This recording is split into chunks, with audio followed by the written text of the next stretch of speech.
Hello friends, I am doctor Kalpana for NEET biology. अब आप नए सिरे से शुरू करेंगे 2025 की नीट की प्रिपरेशन। इसके लिए आपको क्या करना है, सबसे पहला चीज़ कि आप एनसीईआरटी की बुक्स पर ही अपना फोकस रखेंगे।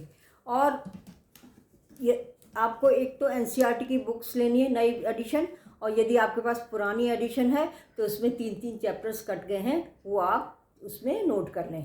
और दूसरी चीज़ कि 10 साल पुराने 10 साल के क्वेश्चन पेपर्स आप ले लीजिएगा अनसॉल्व वाले। और यदि आप 11th में स्टार्ट कर रहे हैं तो आप शुरू से स्टार्ट करिए फर्स्ट चैप्टर से।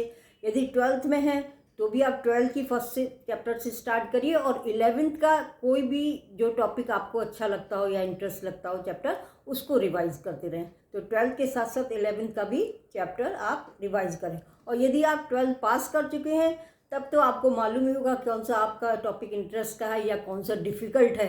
आप अपने हिसाब से उसको पहले शुरू कर सकते हैं।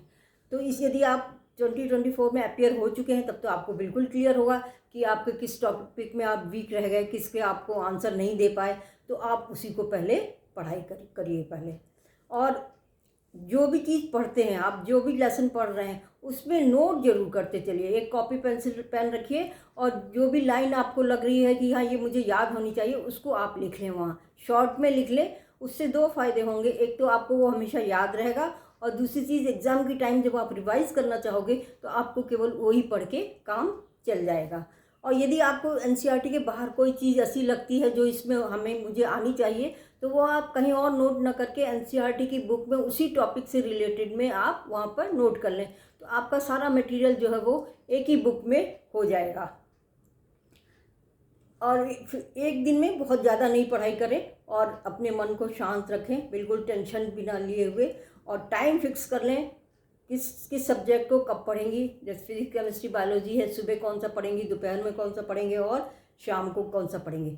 कोचिंग की कोई ज़रूरत नहीं है। यदि आप कोचिंग आपने ज्वाइन नहीं की है तो कोई ज़रूरत नहीं है। आप अपनी बुक से एनसीईआरटी प्लस जो आपके यूट्यूब में वीडियोस हैं उससे आप पूरी अच्छी तरह से अपनी तैयारी कर सकती हैं, बल्कि ज़्यादा टाइम दे सकती हैं। तो कोचिंग जो नहीं जा सकते हैं बिल्कुल खुश रहें, और वो अपना यूट्यूब से और अपनी बुक से मिलके पढ़ाई कर सकते हैं। और दूसरी सबसे इम्पॉर्टेंट चीज़ ये है कि पूरी दिन भर की पढ़ाई के बाद जब आप रात में सोने जाएं, उससे थोड़ी देर पहले आंख बंद करके जो दिन भर पढ़ा है उसको मन में मनन करें उसका अच्छी तरह से।